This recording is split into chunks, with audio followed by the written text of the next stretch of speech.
असं झालं मागे हे काय झालं परत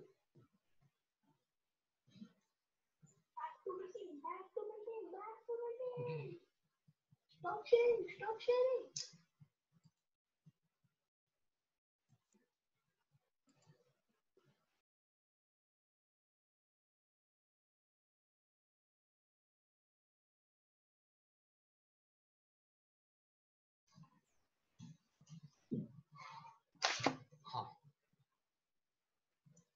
सो बघा ईस्ट मध्ये काय cell wall made up of chitin phosphoric acid and glycogen the vacuoles is large हे फार महत्वाचं आहे and centrally place they are saprophytic but yeast secrete enzyme complex called zymase digestive zymase काय करतं माहिती का digest complex sugar into simple sugar complex शुगरचं simple sugar मध्ये कन्वर्ट करतो okay so this is yeast Now the reproduction is sexual as well as asexual. दोन्ही पद्धतीने reproduction होतं sexual as well as asexual reproduction. बघा हेच याचा diagram आहे. Now asexual reproduction by budding and fusion. हे ना holobial yeast हे एक example आहे.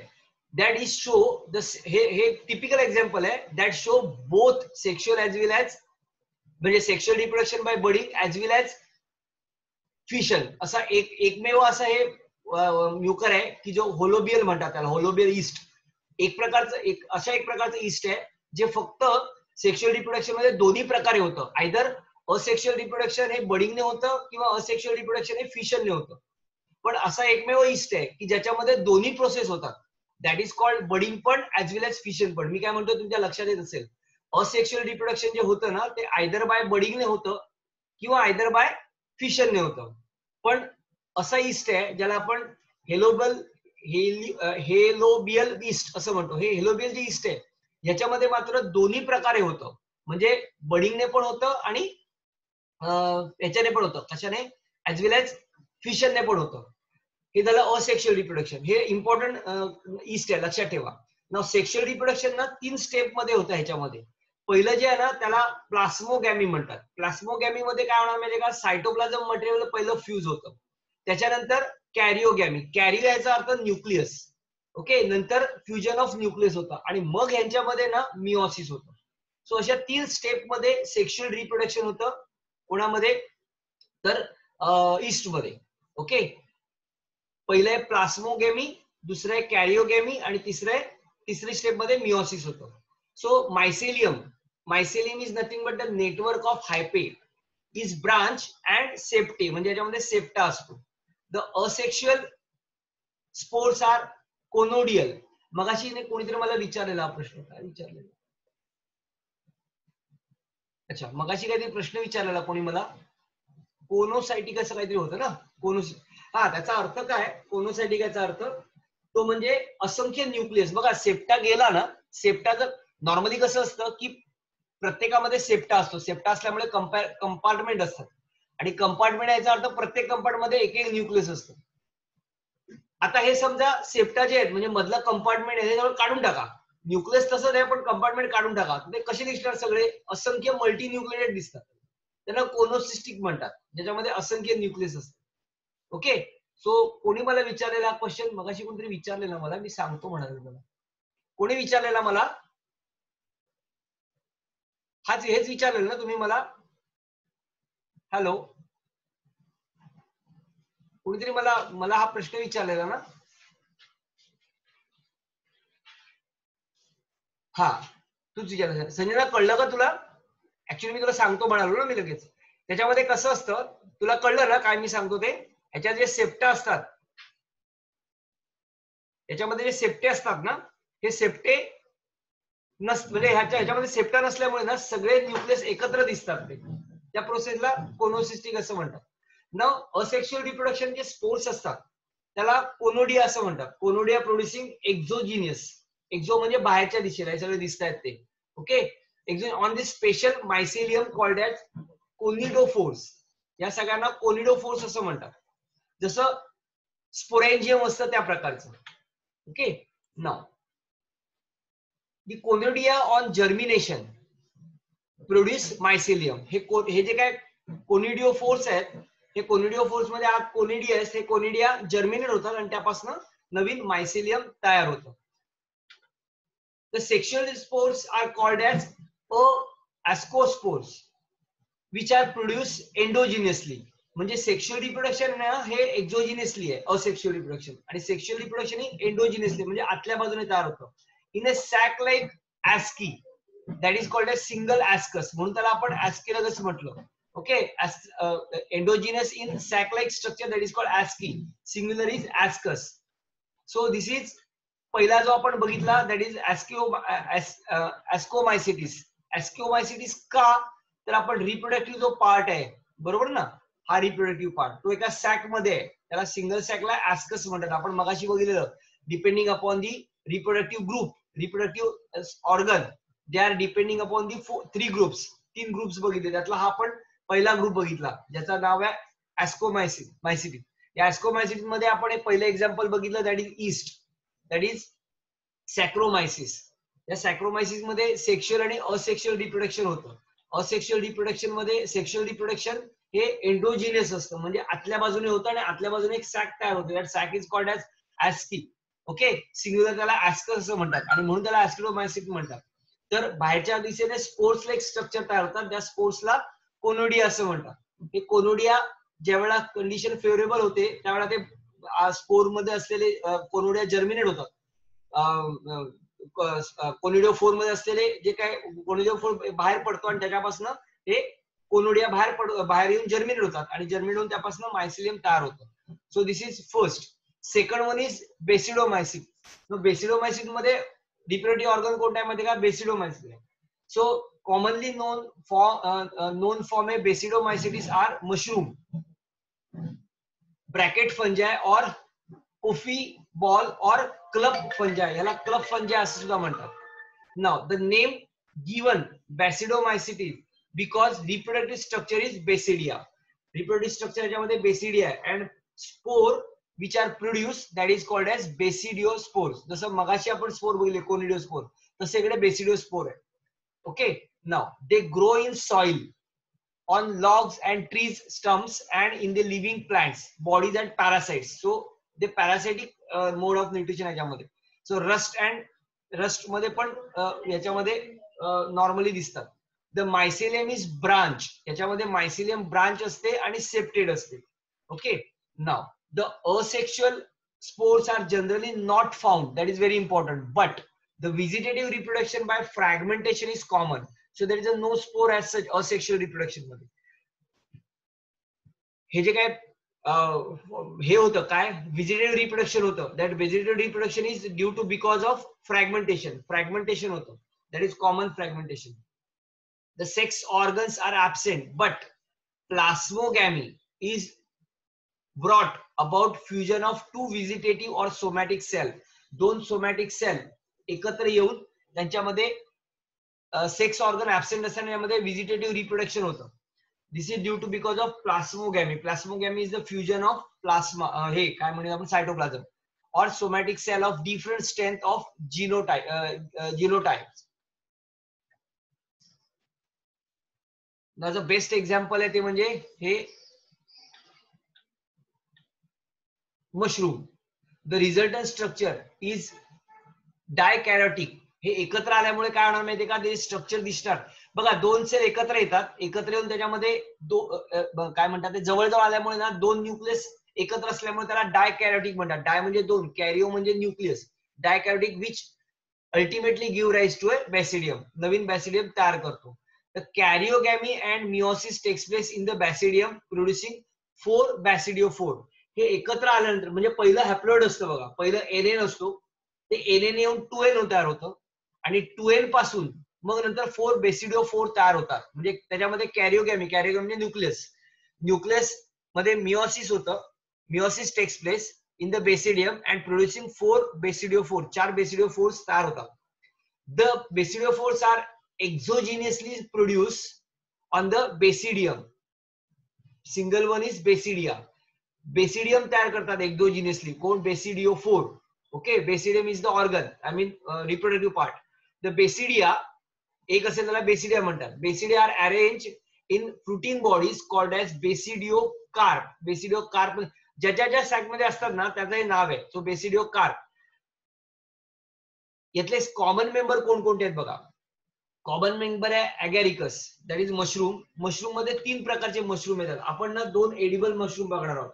त्याचं एकाचं नाव आहे ऍस्पॅरागस कॅम्प्रिस्टिस, हा एक मशरूम आहे. दुसरा अबॅरिकस बायस्पोर्स, हा दुसरा मशरूम आहे. हे दोन्ही मशरूम आहेत ना, हे एडिबल मशरूम आहे.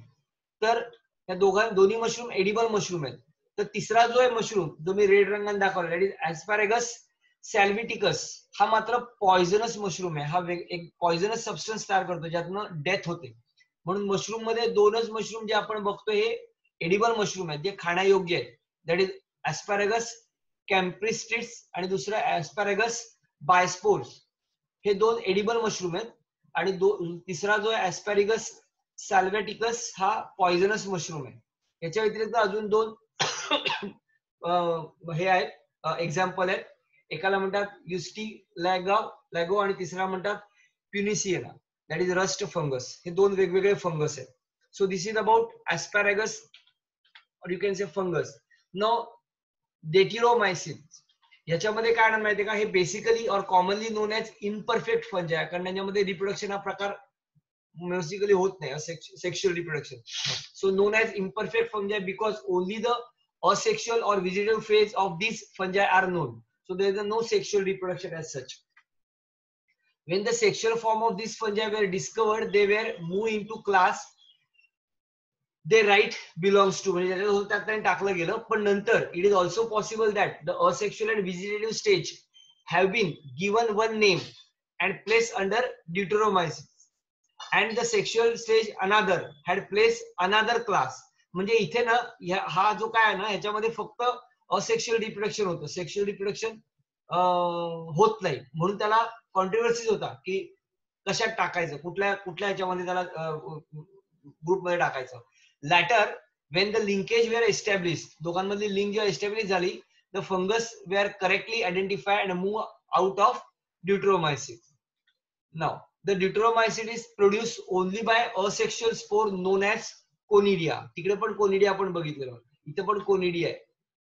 the mycelium is septate and branch. याच्यामध्ये महत्वाचं आहे मायसेलियम सेप्टा असतो त्यांना आणि ब्रांच असतो, म्हणजे असंख्य ब्रांचिंग असतात. Some members are sporophytes or parasites, while a large number of them are decomposers of latter and helps in mineral cycling. Mineral cycling मध्ये काम करतात. Some examples are, त्याचे एक्झाम्पल्स आहेत.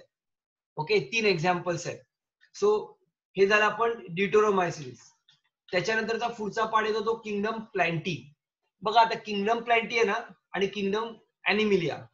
हा किंगडम प्लॅन्टी तुम्ही डिटेल मध्ये वाणी सरांनी घेतलाय तुमचा. किंगडम ॲनिमिलिया आपण आता पुढे घेणार आहोत, त्यामुळे इथं फार थोडासाच पार्ट आपल्याला बघायचा आहे. Kingdom Plantae, you know, all are eukaryotes because nucleus is well developed, nuclear membrane, cell organelles are present, they are multicellular. Unicellular अल्गेला पहिले ह्याच्यात टाकलेला होता, पण असं कळलं की त्याच्यामध्ये कोणता प्रोटिस्टामध्ये टाकला गेला unicellular algae. Now presence of cell wall and the cell wall is made up of cellulose. Then they are autotrophs, they can prepare their own food. Then example, त्याच्यामध्ये वेगवेगळे एक्झाम्पल येतात. Algae, then bryophytes, then pteridophytes, then gymnosperm, then angiosperm. हे सगळे तुम्ही kingdom Plantae मध्ये बघितले आहेत, म्हणजे रादरवाणी सरांनी तुम्हाला शिकवलं असणार किंगडम प्लॅन्टी मध्ये.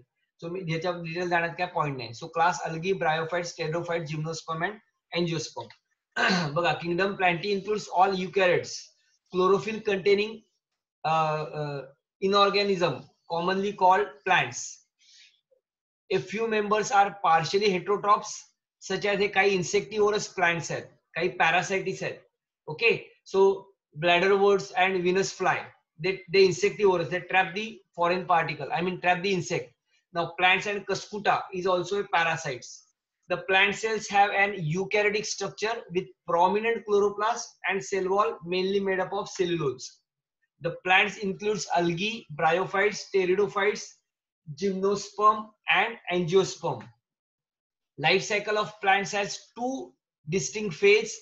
One is diploid sporophyte and second one is haploid sporophyte. this type of generation is that alteration which each other, तो ह्यांना alternation of generation असं म्हणतात. That is phenomenon is called as alternation of generation. Then kingdom Animalia. Now kingdom Animalia, again they are eukaryotes but they are heterotrophs, multicellular, absence of cell wall, the outer wall is plasma membrane. Now they are heterotrophs, they can feed on other animal, and mode of nutrition is ingestive type, mean they ingest food घेतात, त्या ग्रहण करतात, food घेतात. Now they show active locomotion. बघा plant मध्ये movement आहे, plant मध्ये locomotion नाहीये, पण एनिमल मध्ये लोकोमोशन आहे. लोकोमोशन याचा अर्थ काय, the movement of an entire organism from one place to another place is called as movement. आपण हात हलवतो ही मुवमेंट झाली, पण आणि हात आणि पाय हलवतो म्हणून आपण एका जागेकडून दुसऱ्या जागेकडे जातो ही मुवमेंट झाली, ज्याला आपण लोकोमोशन म्हणतो. So locomotion is a movement of an entire organism from one place to another place is called as locomotion. So plant movement दाखवतात, प्लांट लोकोमोशन दाखवत नाही. पण अॅनिमल आहेत सगळे, हे त्याचं पिक्युलर कॅरेक्टर, अॅनिमल मध्ये लोकोमोशन होतं. Broadly the kingdom Animalia is divide into non chordates and chordate, जे आपण पुढच्या लेक्चरला, म्हणजे मी किंगडम Animalia चालू करणार, त्याच्यामध्ये एकदम डिटेल मध्ये जाऊन बघायचं आपल्याला नॉन कॉर्डेट आणि कॉर्डेट. ओके, सो हे किंगडम Animalia पर्यंत घेतलं. आता याचा पुढचा जो पार्ट आहे आपण नेक्स्ट लेक्चरला घेऊया. याच्यावरचे एमसीक्यू जे काय आहेत ते तुम्ही सोडवा. चॅप्टर हा झाला की सगळे आपण एकदम ते एमसीक्यू कंटिन्यू करूया आणि मग आपण किंगडम Animalia कडे जाऊया. याच्यात शेवटचा थोडासा पार्ट व्हायरसचा आहे, तो आपण पुढच्या लेक्चरला कम्प्लीट करू. सो ठीक आहे का, तुम्हाला हे सगळ्यांना कळलंय मी काय सांगितलं ते? एकदा पुस्तकात व्यवस्थित वाचा, म्हणजे अजून तुम्हाला ते जास्त क्लिअर होईल. काय डाऊट क्लिअर झालं नसेल तर ओके, किंवा काय असेल तर मला सांगा. Everything is clear? सगळ्यांना क्लिअर झालंय का?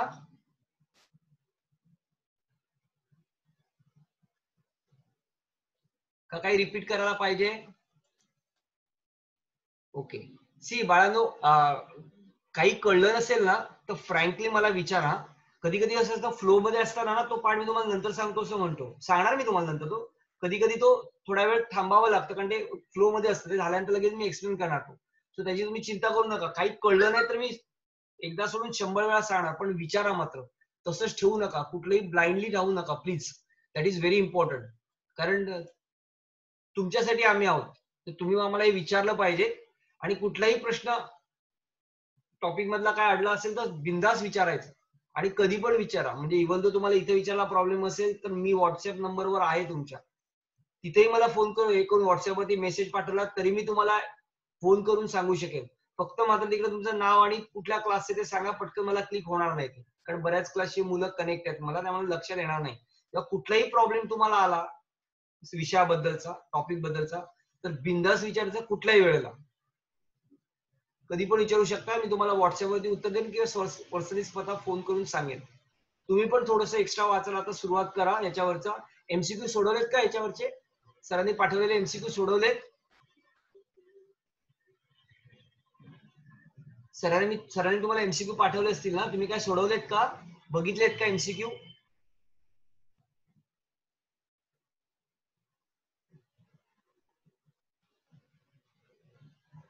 Half only सोडवलेत?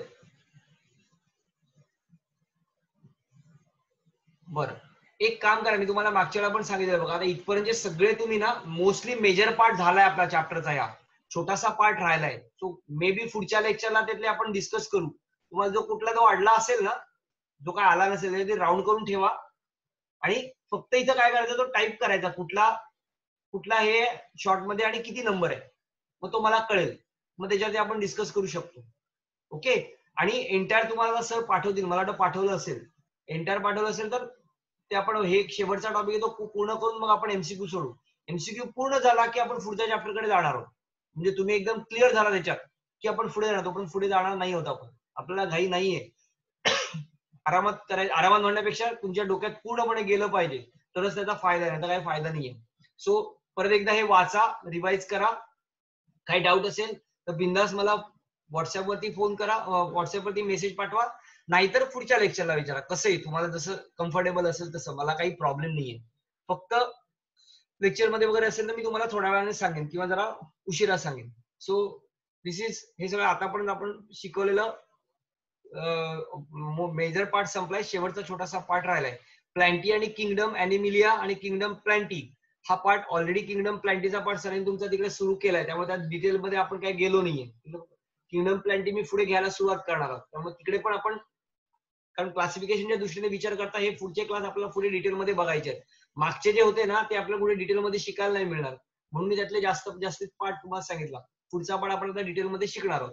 So everything is clear. So दुसऱ्या पुढच्या लेक्चरला आपण हे पुढचं चालू करू. ठीक आहे, ओके. तो आपण इकडे थांबूया का आता? पुढच्या लेक्चरला आपण तो पुढचा पार्ट चालू करूया. Okay, so this is all for today. Will stop here. Next लेक्चरला आपण पुढचं हे चालू करूया. चला मी थांबवतो. हा, गुड डे सगळ्यांना.